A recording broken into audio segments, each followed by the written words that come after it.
Assalomu alaykum va rahmatullohi va barakatuh. Tarvuzimizni mana birinchi suvini berdik. 1 gektar joyga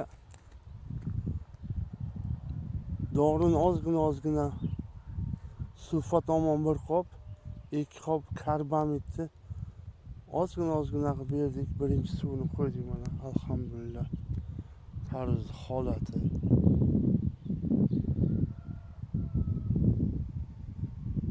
On 7-may kuni ekilgan tarvuz. Holasi 27-iyun kuni, 17-iyun kuni 1 oy bo'ladi.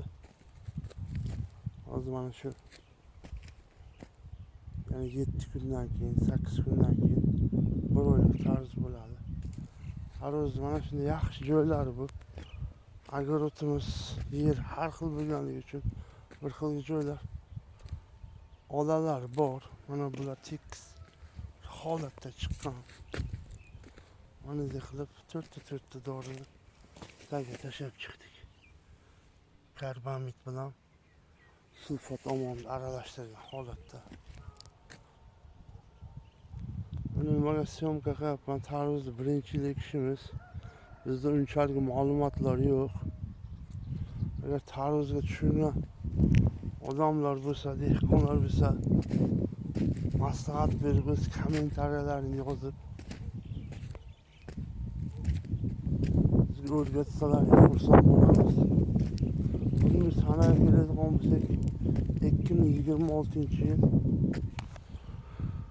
9-iyun kuni shu syomkani qilyapmiz.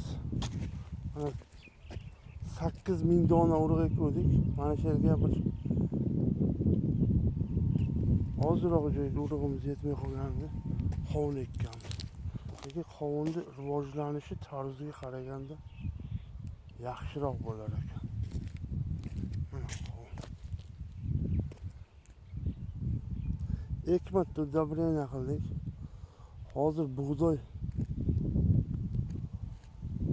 o'rgilab turgan sezon sababli ko'proq o'rgam chiqqaniga dori sepyapmiz. Singeta firmani vertimiklaridan shularni olib sepyapmiz. Mana shu suvdan keyin xudo xolisa go'nglarimiz bor, go'nglarimizni tashlab inshaalloh.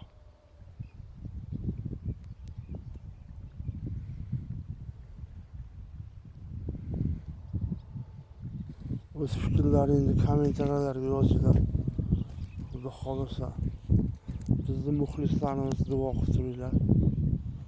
Tarvuzni pishib yeyishlik barchamizga, mana shuni ko'rib turgan, videoni ko'rib turgan barcha insoniyatga shu tarvuz yeyishlik barchamizga nasib qilsin Ilohim.